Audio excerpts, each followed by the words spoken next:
A very good afternoon to everyone. I hope you are enjoying the sessions. Bhar se Bhopal, Mer se Mathura, a journey through these reverberating cities. Vartul Singh and Mehak Maheshwari in conversation with Rashid Kidwai. Sheharnama is an initiative of Prabha Khaitan Foundation. We are thankful to Rajasthan Tourism for, for their kind support. We thank Sri Cements for supporting Sheharnama as a part of their CSR initiative. Last but not the least, our heartfelt for gratitude to ITC Rajputana and Ehsaas Women for helping us curate this boutique literature festival. In this session, Vartul Singh, author of the best-selling book Bhopal Nama and Krishna Janam Bhoomi, author and advocate Mehak Maheshwari get into an animated discourse on the two reverberating cities they have written about, Bhopal and Mathura. They are joined by journalist and author Rashid Kidwai to bring out extraordinary tales from the two cities soaked in Indian culture. I would please request Vartul Singh ji, Mehak Maheshwari ji and Rashid Kidwai ji to come to the stage. A big round of applause for them, please.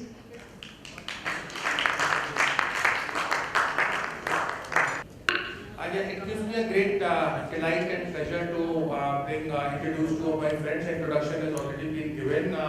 We have many common links and linkages. To start with, we all come from a same region. Mr. Maheshwari is from Guna. He studied at Indore. I partially live in Bhopal now. I come from Uttar Pradesh. He is written from Mathura, my home state, and Mr. Vartul Singh comes from Bhopal. So there is a Madhya Pradesh connection and there is Uttar Pradesh connection. The topics that we are talking about, the authors are very different in terms of their personality, in terms of their work, and in terms of the things that they have written. Both have a great promise and potential. As you can see that both of them are relatively young in their age, but they are both very passionate about the subject that they have chosen. I will. What I'll do is we will have some kind of conversation, and then we want to make it. Both authors also want to involve you and have some kind of interactive session where you can ask some questions. Questions can be brief and relevant to the topics, and my both authors would be very keen. So my first question is to you, Mr. Maheshwari. You have written a book that's about Mathura. It's not so much about Mathura city, but it's a lot to do about history, a very historical context. You are I know about your profile. You almost became a chartered accountant. You are a lawyer. What made you author, activist, petitioner? Can you please elaborate? Yes. आपको जैसा अच्छा लगे वैसा बताएं. Actually, from starting only, like from my childhood only, I had a spirit of serving the public in general, in whatever domain I may be in, or I was in, or I will be in. I will be serving the people in whatever capacities I can, capabilities I can. तो वही सोच के मैंने ये सोचा था कि एक लॉयर वाली फील्ड में तो मैं ऐसे एंटर हुआ because I was into a chartered accountancy and I was thinking a chartered accountant can only go to a tribunal level. So it is not good. I wanted to go to Supreme Court and High Court and have arguments there. So I entered into this domain of lawyer. I had completed my law. Then I realized that by being a chartered accountant, I cannot serve society in a wider ambit. और ज़्यादा बड़े तरीके से मैं society को सर्व नहीं कर पाऊँगा. But by being a lawyer मैं जो सोसाइटी का बैकवर्ड क्लास हम जिसको बोलते हैं या जो डाउनवर्ड क्लास हम जिसको बोलते हैं इकोनॉमिकली, फिनेंशियली, वॉट एवर वे, या जिनके राइट्स नेग्लेक्टेड हैं, तो हम उनको भी हेल्प कर सकते हैं. ये थॉट प्रोसेस के साथ I thought to enter into the field of law, and that was my nature for being a public activist. आपने ये किताब लिखी है कृष्ण Yes. जन्मभूमि के बारे में है, तो इसके बाद टाइटल है truth disputes eight legal status. जैसा आप जानते हैं कि ये संवेदनशील मुद्दा है, उसके ऊपर इन्होंने लिखा है, लेकिन काफी तथ्यात्मक बातें इन्होंने लिखी है। तो इसके पीछे आपकी क्या मंशा क्या थी, आपको ये किताब लिखने की क्या आवश्यकता लगी? मथुरा एक्चुअली शुरू से ना, मथुरा से मुझे बचपन से बहुत लगाव रहा है, because Mathura is my maternal home.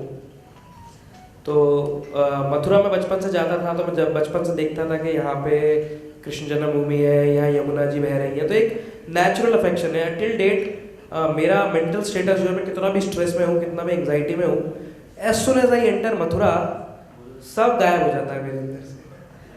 अब चाहे आप वहाँ का स्ट्रीट फूड कह लीजिए, या फिर आप चाहें तो वहाँ का एटमॉस्फेयर ही ऐसा है कि वहाँ पे इतना वाइब्रेंट एटमॉस्फेयर है कि आप वहाँ पे जाएंगे तो आपको कोई और टेंशन रहेगा नहीं। मतलब as far as my realisation is concern about that, and not only my, I had heard many people, उन लोगों का भी इस तरह का रियलाइजेशन है। कई बार जाने के बाद लोग वहाँ से वापस आना भी नहीं चाहते। सो आफ्टर रिटायरमेंट मेरा भी यही प्लान है। ये जो आपने बात की, कई बड़ी दिलचस्प बात कही। वर्दुल साहब एक एडमिनिस्ट्रेटर है, फौज में भी रहे, अभी भी पैरामिलिट्री फोर्सेस में है, और बहुत अच्छे राइटर हैं। बहुत इन्होंने अलग अलग तरह की चीज़ों के ऊपर अटेम्प्ट किया, इनके शॉर्ट स्टोरीज लिखते हैं, किताबें लिखी हैं, ट्रांसलेशन आपने अब उसका गैब्रियल उसका किताब का भी किया आपने, और बहुत ही अच्छा ट्रांसलेशन वो किया।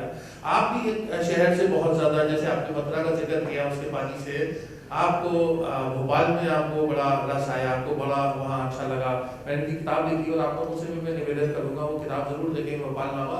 उसमें बड़ा बहुत सारी चीज़ें इन्होंने लिखी हैं, वहाँ की खान पान के बारे में, वहाँ का रहन सहन के बारे में, वहाँ के राजे महाराजों जो बेगम्स के बारे में आपने लिखा है। बहुत से लोगों को पता नहीं है कि भोपाल स्टेट में 100 से ज़्यादा साल बेगमों ने हुकूमत की, एक के बाद एक, और उन्होंने बड़े सारे शिक्षा के क्षेत्र में और महिलाओं के बारे में अभी भी जो इस तरह की शादी ब्याह के जो हम कामजाम देखते हैं, जैसे मैंने बताया, मैं बोलता लखनऊ से आता हूँ, तो जिस तरीके से अगर मुस्लिम समाज की बात करें, जैसी वहाँ शादियाँ होती हैं, भोपाल में बहुत उससे अलग किस्म का होता है, और लड़की के ऊपर किसी किस्म का कोई बर्डन नहीं होता।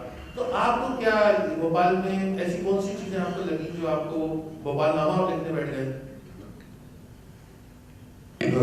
सबसे पहले तो मैं ये कहना चाहूँगा कि भोपाल शहर का मैं हूँ नहीं, और Bhopal I was just there for a temporary phase, but somehow if I paraphrase Shahryar साहब, इस अंजुमन में तुमको आना है बार बार, दीवार उधर को गौर से पहचान लीजिए। तो मेरे साथ भोपाल के साथ एक अजीब तरह का डेस्टिनी जुड़ा हुआ था कि I kept on returning to Bhopal, and incidentally even after joining service, which is very unlikely in the government service, जब आप खासतौर से सेंट्रल सर्विस में कि आप एक जगह 10 साल बिता रहे हैं, तो इन सबको हमें देख के लगा कि भाई कहीं ना कहीं से हमारा एक रूहानी संबंध है भोपाल से, और I need to do something about this, and the ultimate sublimation was in a form of a book. Ideally, I wanted to make a film, लेकिन मेरे पास ना तो उतना wherewithal था और ना ही उतना समय, सरकारी नौकरी में तो सब लोग जानते ही हैं। और साथ ही साथ अगर आप हमें इजाज़त दें रशीद भाई, तो मैं आपको बताना चाहूँगा कि शहरों के बारे में मैं पढ़ता हुआ था, एंड आई रियलाइज कि शहरों के बारे में there has always been written, cities के बारे में लोग लिखते थे एक yearning, एक angst और एक nostalgia के बारे में। और आपको मैं अभी तक जो हमें याद है कि सबसे पहला इन पोएट्री फॉर्म अगर कोई किसी ने इसको शुरुआत की थी, तो मैं एक आप लोग के सामने एक घटना का जिक्र करना चाहूँगा। अहमद शाह अब्दाली के आक्रमण के बाद से दिल्ली जो है वो ख़त्म हो गया था, it did remain an aesthetic centre. तो वहाँ के जितने चुनिंदा शायर, जितने चुनिंदा कल्चरल फील्ड से जुड़े हुए लोग, सब कुछ वहाँ के खानसामे सब जो है वो लखनऊ और हैदराबाद की तरफ अपना रुख कर लिए वो, और उन जगहों पर, और ख़ासतौर से लखनऊ तो उन दिनों का पेरिस हुआ करता था। तो मीर तकी मीर भी उनमें से एक थे। आप सब जानते हैं कि कितने बड़े शायर हैं वो। तो मीर तकी मीर को एक दिन बुलाया गया किसी एक शायर पोएट्री फेस्टिवल में, और उनके सामने जब वो दौलत सुखन लाई गई तो उनका पहनावा देख के लोग वहाँ मजाक उड़ाने लगे, लखनऊ वाले, जो बड़े ही पुराने आर्काइक स्टाइल का उन्होंने सब कुछ बांध रखा था, कमर में वो सब और एक कटार लगा रखी थी, तो लोग हंसने लगे। तो उन्होंने पूछा कि मियाँ आप हो किस शहर पे, कहाँ से पधार रहे हैं आप?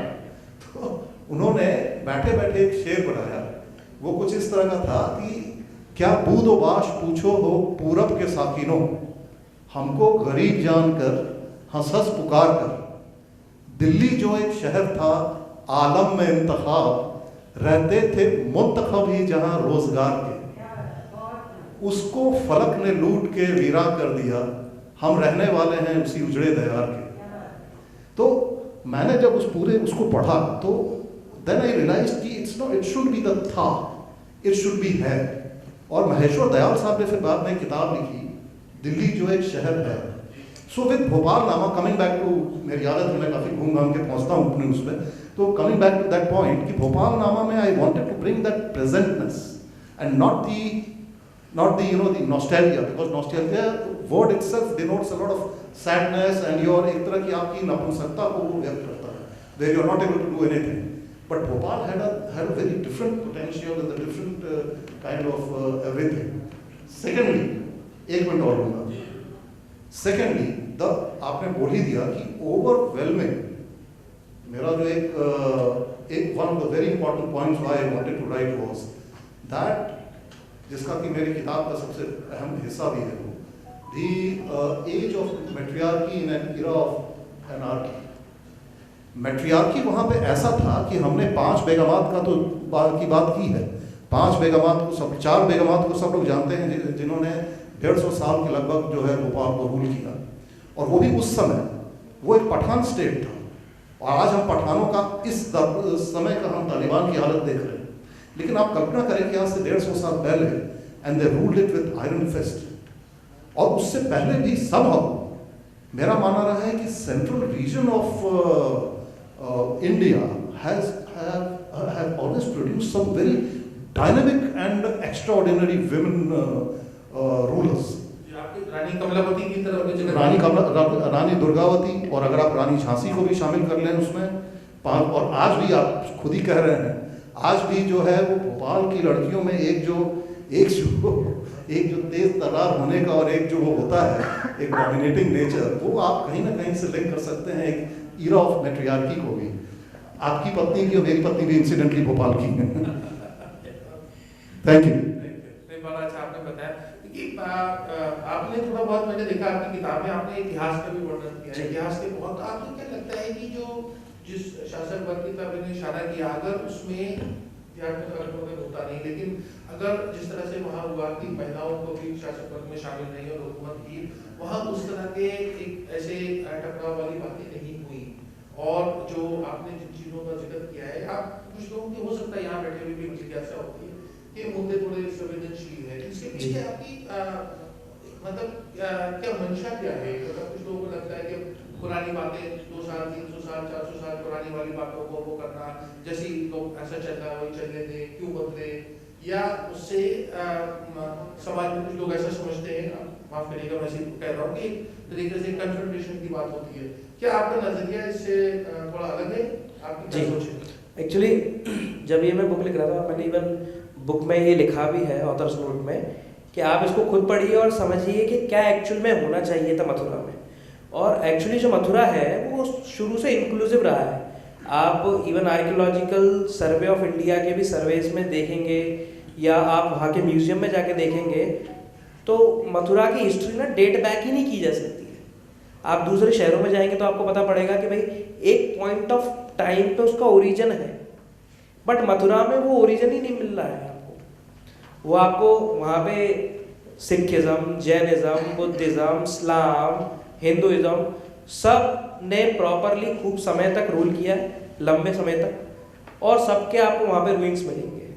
जो भी आर्कियोलॉजिकल सर्वे पहले हो चुका है MC जोशी जी के द्वारा, थोड़ा बहुत ही हुआ था, तो आज भी वहाँ के माउंट्स जब निकालते हैं वो लोग आर्कियोलॉजिकल सर्वे में, तो काफ़ी कुछ निकलता है जिससे हमें पता पड़ता है कि मथुरा की जो हिस्ट्री है वो आप डेट बैक ही नहीं कर सकते एक्चुअली प्रैक्टिकली। यूँ बोलने के लिए बोला जा सकता है कि इससे स्टार्ट हुई, उससे स्टार्ट हुई, but practically you can not date back. और मेरा ये पुस्तक को लिखने का, ये जो बुक को लिखने का मोटिव था, ये मोटिवेशन था कि let fact should come into the people and let they should decide what should be what. आप वर्धन साहब जो हैं ये यूएन पीस कीपिंग फोर्स में भी आप रहे और जी। आप उसके प्रवक्ता रहे। जी तो आप ये बताइए कि जो आपने कॉन्फ्लिक्ट जोन्स में देखा, पीस कीपिंग नहीं, यूएन पुलिस। यूएन पुलिस का पुलिस। हाँ, पुलिस का काम कोई मतलब पीस कीपिंग का मिशन नहीं होता है, थोड़ा सा अलग होता है। जी जी, लॉ एंड ऑर्डर।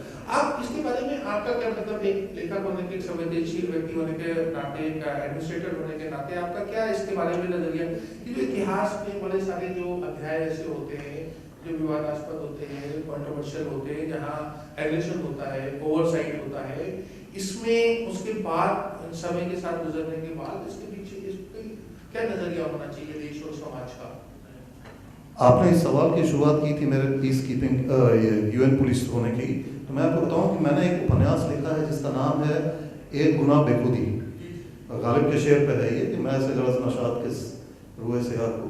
वो एक गुना बेखुदी ऑलमोस्ट इसी चीज़ के ऊपर है कि बाल्कन प्रोविंस जो है उसका इतिहास, वहाँ के लोग और किस तरह से पूरे ऐतिहासिक दौर में उसका इवॉल्वमेंट हुआ।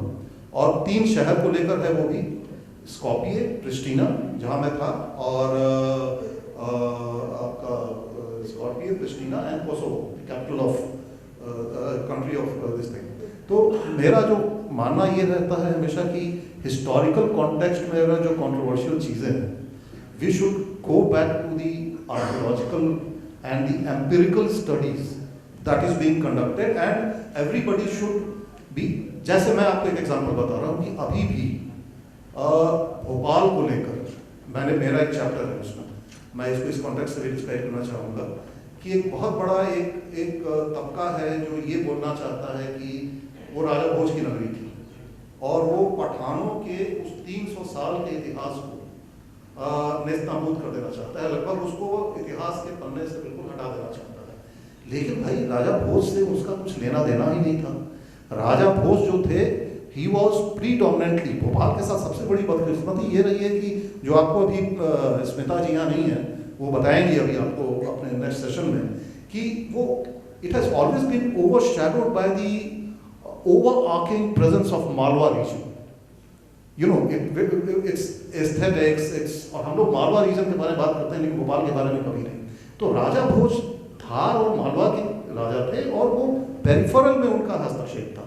तो इतिहास यहाँ पे, और मैं आपको सवाल का जो पिन पॉइंट करना चाह रहा हूँ कि जब तक से कि आप इतिहास को पढ़ेंगे नहीं, उसका एक एम्पिरिकल स्टडीज करेंगे नहीं, और सबसे बड़ी बात तो ये रहती है कि भाई आप जो वो तथ्य सामने आ रहे हैं, the facts those are that are emerging in front of you, are you able to accept it? Are you able to not just accept also the fact that, well, there has been, you have to be that much magnanimous to accept it, that there has been certain, you know, the black portions or dark portions of in your this thing. For example, मैं आपको बताऊं कि in Bhopal दोस्त मोहम्मद से पहले 300 साल का there is no history because it was a large old kingdom. कोई उसका इतिहास रहा ही नहीं। तो आर्यंस को लेकर हमारे साथ अभी भी वही हो रहा है। डीएनए स्टडीज जो अभी हुई हैं, लैंग्वेज को लेकर जो स्टडीज हो रही हैं, हम जब मानेंगे ही नहीं भाई कि हम तो खैर ये मैं I am feeling into a very anyway we can that is my view. नहीं वर्धन साहब ने बिल्कुल सही कहा कि ऐसे आप खुले मंच पे और जहाँ इतने विद्वान लोग बैठे हुए हैं और सबको एक अपनी सोच है और एक देश का भला चाहने वाले लोग सब बैठे, तो उसमें ये चीज़ें होनी चाहिए। देखिए जो वर्धन साहब कह रहे थे, आपको क्या लगता है महेश्वरी जी कि कुछ ऐसा जैसे साउथ अफ्रीका में हुआ, एक लंबी जद्दोजहद के बाद कोई नेशनल कंसल्टेटिव कमिशन वहाँ बना गया, क्योंकि बहुत सारे इस तरह के सब, तो कुछ ऐसा हमारे यहाँ भी कोई प्रोफेशनल मैकेनिज्म ऐसा होना चाहिए जहाँ के ऊपर एक समुदाय के दूसरे समुदाय के खिलाफ एक ऐसी भावनाएं हों या उसको जगाया जाए।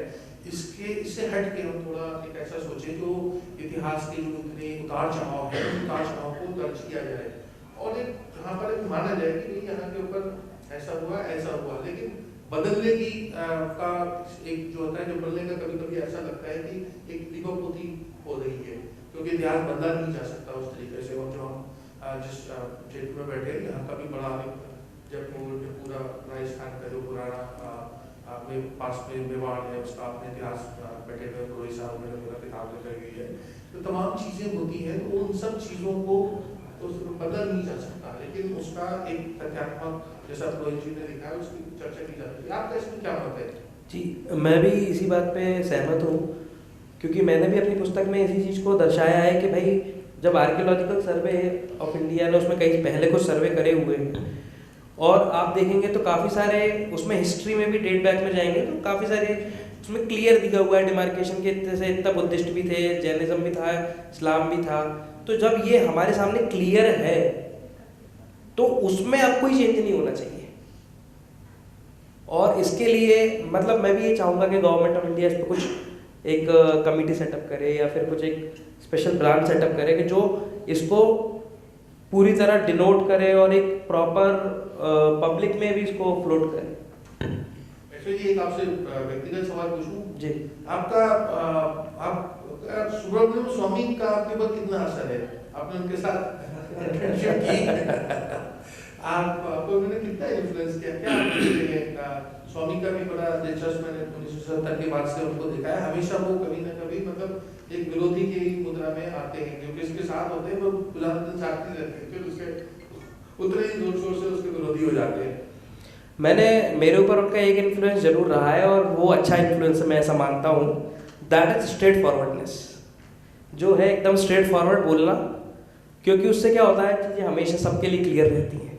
बस यही एक इन्फ्लुएंस मेरे ऊपर उनका है।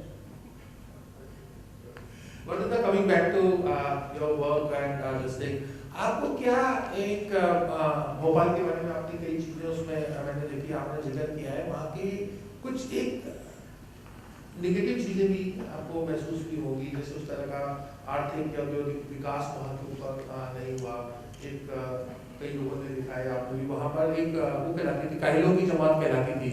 इतने लेजी लोग होते थे कि जो आप उसको ऐसे बताना भी चाहेंगी, जो लेटा हुआ आदमी था उसका राइट होता था कि बैठे हुए आदमी को हुक्म दे कि आप एक गिलास पानी ले उससे काम करो, बैठा हुआ आदमी खड़े हुए थे। तो क्लब था दारुल कोहला जी, इसका थोड़े बारे में जिगर मुरादाबादी उसके संस्थापक थे इंसिडेंटली। वो काहिलों का क्लब ऑफ द लेजी, बारे में बताएंगे थोड़ा? ये दरअसल क्या है कि जो सब फ्यूडल और वो उस तरह के सिटीज के साथ होता है, तो भोपाल के साथ भी यही हुआ है।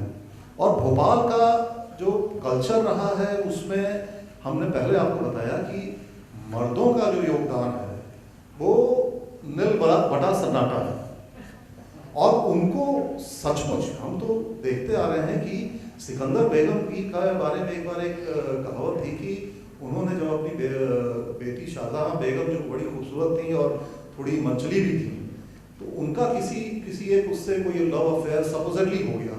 उन्होंने उस आदमी को पकड़ के और दहलीज के जो उसका वो पैलेस का जो गेट होता है, जो नौबत खाना कहलाता है, उसके ऊपर उल्टा लटकवा दिया, और एक दिन पूरा का पूरा उल्टा लटकाया उसको।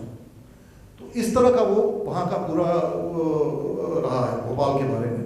तो खैर, भोपाल की जो दूसरी खासियत रही है रिगार्डिंग आपने जो बोला कि उद्योग और ये सब, तो मेरा वो पहले सवाल का जवाब जो मैंने आपको दिया था कि because of overwhelming presence of Indore, Indore has always been a commercial capital of Madhya प्रदेश।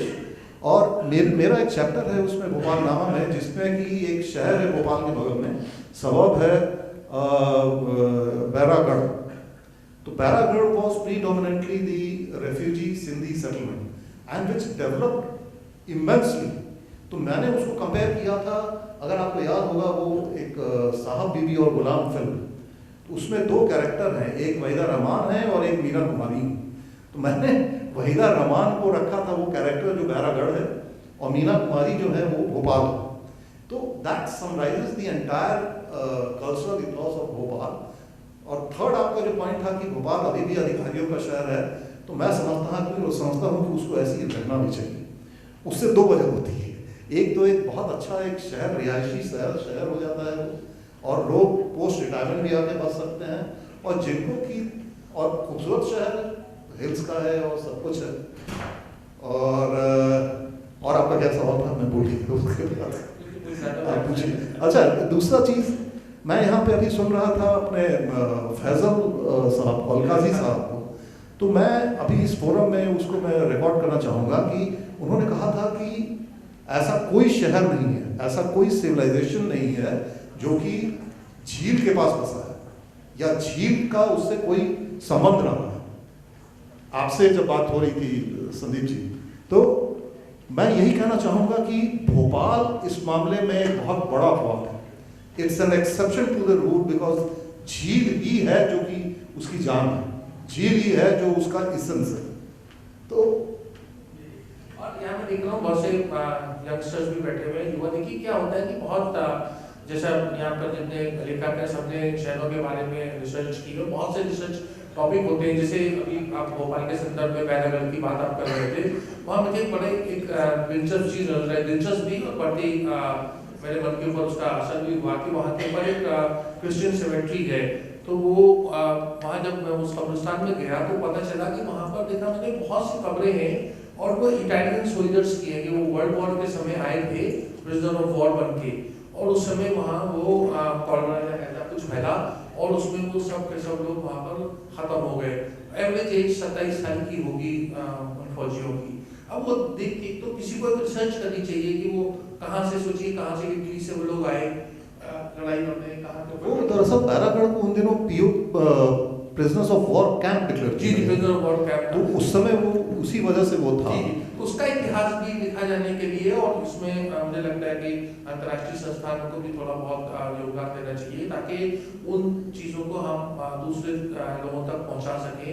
अब बहुत से कम लोगों को पता है कि इतने वहाँ इटालियन प्रिजनर्स ऑफ वॉर जो थे वो मर गए, गुजर गए, और सबकी कोई उसमें म्यूजिशियन था, कोई बहुत अच्छा डांसर था, उनकी बल्कि नवाब हमीदुल्ला खान साहब ने तो उन प्रिजनर्स में से एक बहुत बढ़िया ऑर्केस्ट्रा तैयार किया था।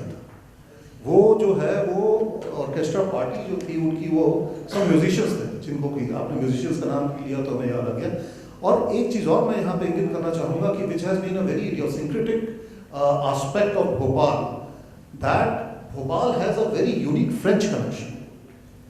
भोपाल में जो बर्बन्स थे, बर्बन्स का एक branch that came and they made Bhopal their home, और उसके ऊपर one of the descendant of the Burman, Indira Iyengar ji की किताब है the Begums and Bourbons of Bhopal.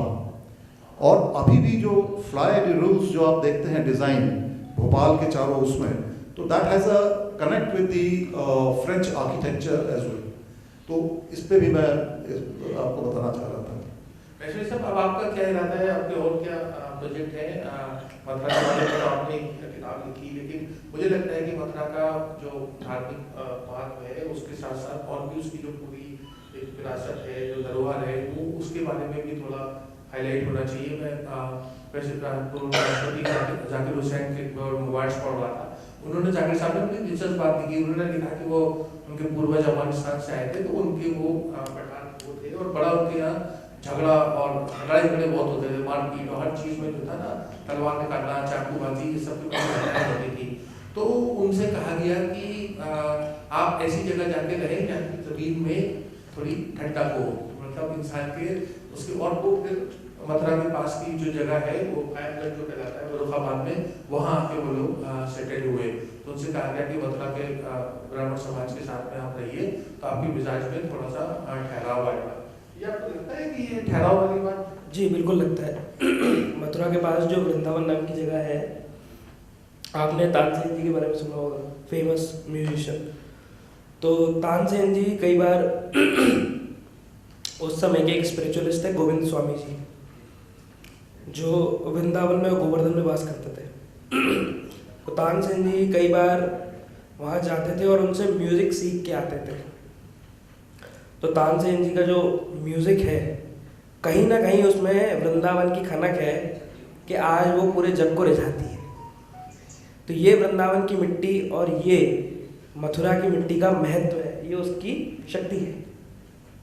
ये मिट्टी वाली बात पर बट्टू साहब आप इत्तेफाक रखते हैं, क्योंकि मैंने कहीं और पढ़ा था कि कोई राजा थे दिल्ली का शासक, वो दक्षिण में जा रहा था और उसने कहीं उस जमाने का जो भोपाल के कहीं इलाके पे उसने कैंप लगाया और रात को उसको एकदम से उसने कहा कि नहीं कूच करो, मतलब यहाँ से आगे चलो। तो उससे उसके लोगों ने कहा कि आप जानते हैं कि जो ऐसी कोई सेना जाती थी तो पूरे तरीके का एक शहर बसाया जाता था और उसको एकदम से उखाड़ना और आगे चलना। तो उसने कहा कि ये जमीन जो है मुझे पकड़ रही है, अगर मैं यहाँ से नहीं गया तो यही का हो जाऊंगा। तो आपको क्या लगता है ये सिर्फ नॉस्टैल्जिया, मैं आपसे ये पूछना चाह रहा हूँ, सीरियस प्रश्न है कि क्या ये नॉस्टैल्जिया होता है, सिर्फ एक भावना होती है या इसमें कुछ और दम है? कि जो लोग कहते हैं ना, मैंने देखा है कि लखनऊ वालों को लगता है कि मतलब लखनऊ से बेहतर कोई जगह नहीं है, आपने वीर का जिक्र किया और कि दिल्ली में सब कुछ दिल्ली नजर आ रही है, तो लोग एक शहर से इतने अटैच क्यों हो जाते हैं, क्या कारण है? मैं आपको एक एग्जांपल बता रहा हूँ जो मेरी अब वो नहीं रहे, मंजूर एहतशाम, पद्मश्री मंजूर एहतशाम, जिन्होंने मेरी किताब का प्रेफेस लिखा, वो एक बहुत ही इंटरेस्टिंग घटना के बारे में हमें बता रहे थे कि एक बार फजल ताबिश जो वहाँ के सेक्रेटरी थे उर्दू एकेडमी के, उन्होंने एक पोइट्री फेस्टिवल ऑर्गेनाइज किया था। तो उसमें मोहम्मद अलवी नाम के एक पोइट थे जिनको कि अहमदाबाद से बुलाया गया, और मोहम्मद अलवी जो थे वो भोपाल पहली बार आए थे और भोपाल के बारे में कुछ नहीं जानते। तो उन्होंने इनसे कहा, उस समय मंजूर साहब का कहना है कि मैं I was a cocky teenager, I just accompanied him, और बहुत ही फैसिनेटेड था कि बड़े पोएट हैं और I am getting time to spend with him. और सब हो गया तो शाम को अपने होटल के कमरे में जाने से पहले उन्होंने कागज लिया और ही स्क्रिबल्ड समथिंग, फ्यू लाइन्स, और उनको दे दिया। तो वो जो लाइन थी उससे आपको पता चल जाएगा कि शहर कैसे और क्यों लोगों को, आपने कहा ना कि मिट्टी का जो वो होता है, उन्होंने जो, अगर आपकी इजाज़त हो तो मैं वो शेर पढ़ के, तो वो कुछ ऐसा है कि दोस्त मोहम्मद बाग के बारे में है, जो एक पठान जो आया और उसने उस शहर को देखा और क्या किया। तो उन्होंने लिखा है कि एक शख्स भटकता हुआ आया होगा, चिल्ला के पहाड़ों ने बुलाया होगा, उसने बड़े प्यार से तालाबों के पानी को जगाया होगा, भोपाल उसने तुझे बड़ी हैरत से पानी पे लरसता हुआ पाया होगा। सो that is the beauty of a particular place that attracts you, and eventually we know rest is history. So what Dost Muhammad did and thereafter, और वही बात जो आपके साथ जो मैं कह रहा था कि झील को लेकर, पानी को लेकर, तालाब को लेकर जो पूरी की पूरी जो संस्कृति उत्पन्न हुई, वो which was almost akin to how the river Ganges influenced Banaras culture and the subsequent culture throughout the centuries. Thank you.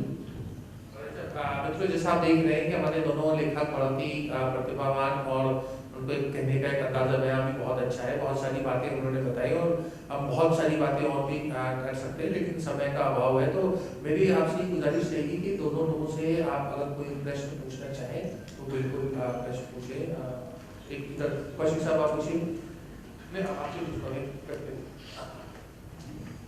सब हमारे मित्र है यहाँ पर, मेरे लिए बड़ी आपने दुविधा डाल दी।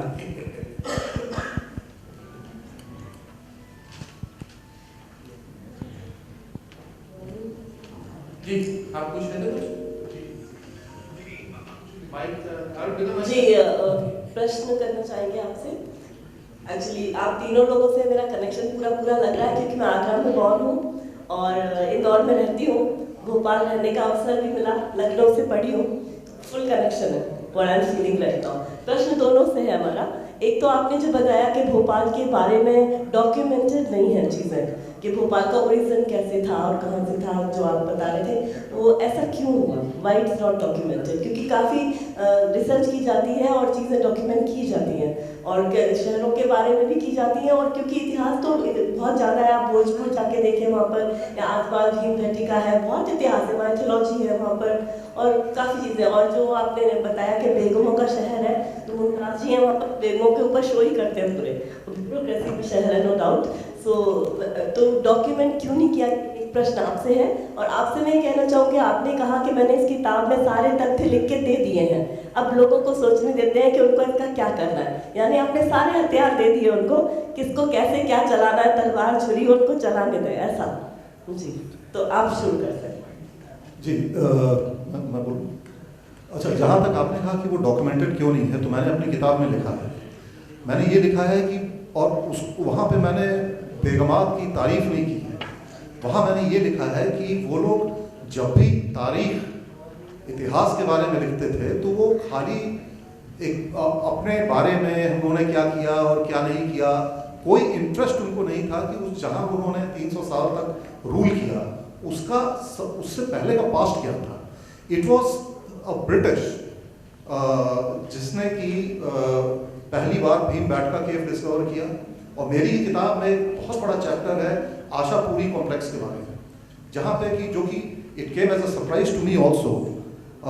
मध्य प्रदेश गवर्नमेंट ने उसके ऊपर एक रिसर्च किया है, उसी के तहत हम मिले भी लोगों से कि it was a temple building school run by Raja Bhoj, and it was very, उस जमाने में जबकि शैविज्म और वैष्णविज्म वर एट लॉगरहाइट्स, मतलब उस समय that temple building complex was housing temple teaching the students temple building architecture, Shaivism और उसके जो anthropomorphic theomorphic जो gods हम आज देख रहे हैं और जिनके स्वरूप को आज हम जानते हैं, वो सब वहीं से शुरू हो गए। और दूसरी बड़ी इंटरेस्टिंग चीज़ हमें पता चली कि एक गुरु शिष्य परंपरा वहाँ पे थी, जो कि टेम्पल आर्किटेक्चर में वो आशापुरी टेम्पल कॉम्प्लेक्स में है, और उसका मेरी आपसे गुजारिश है आप खरीदिएगा मेरी किताब, पढ़िए। जरूर थैंक यू, इन्फॉर्मेशन को आगे भी बढ़ाएंगे। Thank you so much. जी जी। तो आपने जो बोला कि मैंने छुरी और चाकू सब दे दिए हैं, देखिए क्या है तथ्य, अगर मैं नहीं देता वो इतिहास में ऑलरेडी है, उसको एक चैनलाइज वे में मैंने एक सप्लाई करा। नंबर 2 वो कोई ना कोई देता। Number 3 that is depend on the wisdom of the person, कि वो चाकू से सेब काटेगा या किसी का मर्डर करेगा, और उसी चाकू से कोई सर्जन किसी का सर्जरी करेगा। तो it depends on the wisdom of the person. Thank you so much, nice answer. Bhopal सबसे बड़े इंडस्ट्रियल डिजास्टर का भी विटनेस है। जी हाँ, सबसे बड़ा पूरे वर्ल्ड का सबसे बड़ा इंडस्ट्रियल डिजास्टर भोपाल उसका विटनेस है। तो उसके उस घटना के बाद वहाँ के जो लोग थे, क्योंकि भोपाल एक कल्चरल कैपिटल भी है इंडिया का, तो वहाँ के जो लोग थे जो काम कर रहे थे उनके जहन पर उसका क्या असर और क्या उपाय क्या उसका?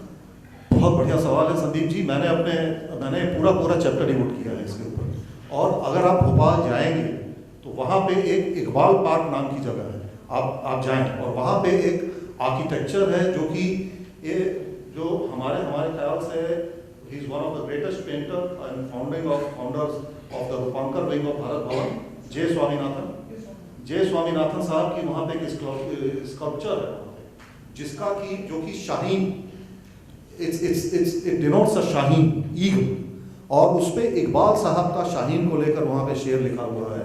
और मैंने अपनी किताब में हालांकि मैंने लिखा है कि वो इकबाल साहब से उतना रिलेटेड नहीं था जितना कि फैज़ साहब से था, जो आप बोल रहे हैं कि एक मल्टीनेशनल कंपनी का एक एक्सप्लॉयटेटिव वो फैज़ ने अपनी शायरी में ज़्यादा लिखा है कि एक शाहीन उन पर झपटा था, एक माँ ने अपने बेटे के मुर्दा सर को चूमा था, शोपेन का नगमा बसता है, you know, so that kind of thing happened continuously.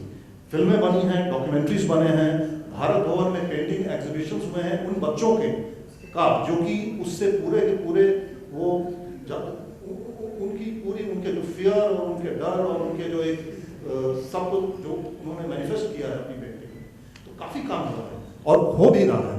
और भोपाल की जो सबसे मशहूर सिंगर शकीला बानो भोपाली, उनका भी मेरी किताब में जिक्र है। शकीला बानो भोपाली, तो she unfortunately she died in that Bhopal disaster. तो बहुत काम हुआ है और अभी भी हो रहा है।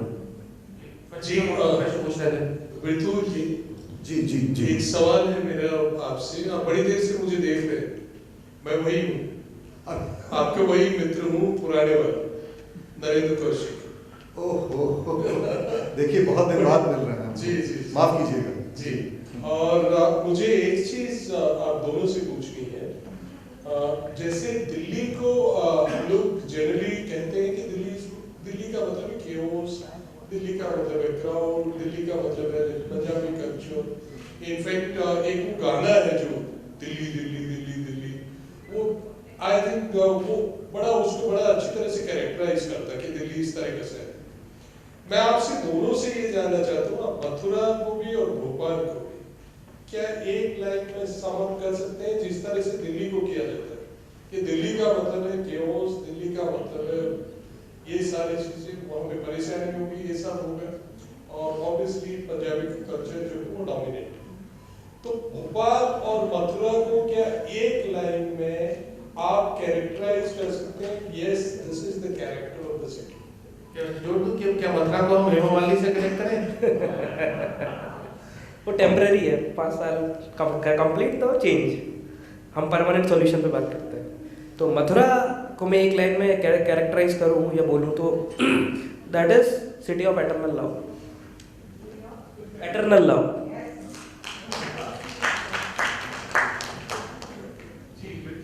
मैं कहना चाहूँगा शोले के जयदीप के डायलॉग को कोट करते हुए, ऐसे कैसे पैसे नहीं आ, भोपाली बकर के लिए पूछा था।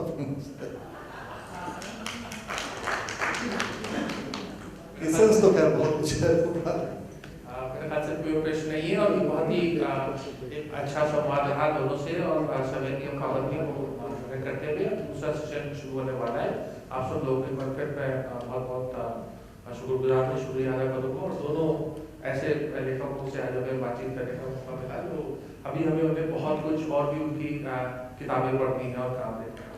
एक बस 30 सेकंड लेंगे। पहले तो I really am grateful to Prabha Khaitan foundation and the team Prabha Khaitan. It was such a wonderful occasion, and for something which I am going to cherish throughout my life.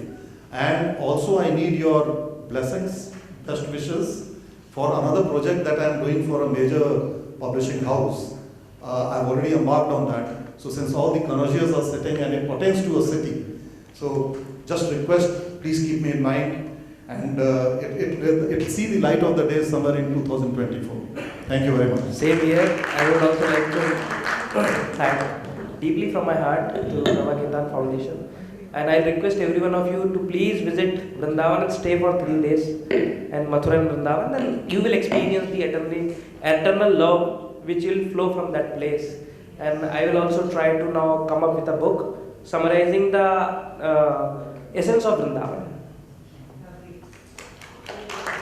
Thank you so much, everyone. Rashid ji with such beautiful shairis. I think he touched everyone's heart here. And a woman has a major influence in a man's life. And he has proved it rightly because his wife is from Bhopal. And Mathura, the eternal love, we all should experience. And yes, holy places definitely have a major influence in everyone's life. Thank you so much for such amazing moderation, Rashid ji. And now I would like to request Unnati Singh ji from Udaipur. She's she's Ehsaas woman from Indore, and I would request her to felicitate our guest on dais. With a big round of applause, everyone.